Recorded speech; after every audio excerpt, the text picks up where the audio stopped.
Wilson. Morning, Julie. Good morning. What's your title officially? Yeah, Police Constable 192.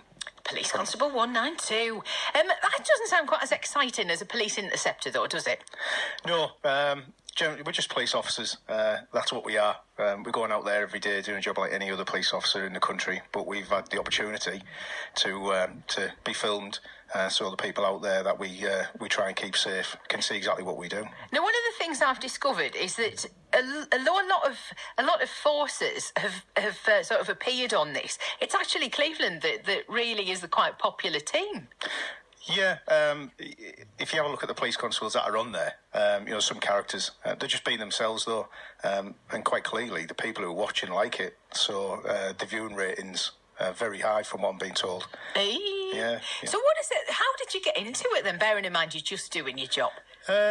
It's the production companies came to Cleveland Police and asked them if they can come and film what we do. I don't know the full process behind, and Cleveland's took them up on that, and Durham, and decided, yep, not a problem, we'll see what the police officers how they feel about that. They've come to ourselves up at Cleveland Durham Specialist Operations Unit and asked the police officers there, how do you feel?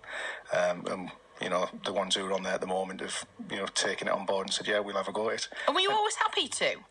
I must be, personally, I didn't take part in the first bit of filming. I was a bit cautious in relation to, when you're outside of work, you've got to appreciate, you've got a family, etc.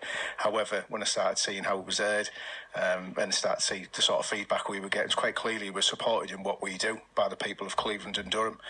Must be honest, since I've been on there and took part in it, it's been fantastic. It's really showed us what we do does make a difference. Oh, absolutely. I mean, the thing that I asked you out was off air, and I will ask you again, is purely because I was watching it the other night, for example, and there's a particular moment where I think you were in Stockton. It wasn't you, but you were in, the team was in Stockton, and you'd managed to get this car that was, I can't remember whether this is untaxed, insured, or something like that, and you had the ownership of the car, and all of a sudden there was this just load of kids that were going, it's my car, and you were kind of, and the fellow was having to sort of get them off and get them out the car and get the car locked, and I think, how on earth do you manage to keep such a just a patient view? I would be going bananas with these people. How do you manage to keep saying no it? Choice, really, because the children, and I think it was Jacko that was getting filmed at that moment. The one where the child got in the car and refused to get out, it belonged to his parents, something like that it was. To be honest, you've got to bear in mind that is a child, and their parents being dealt with by the police. You've got to treat them as children. If some adults are coming over, then it's a little bit, you've got to treat them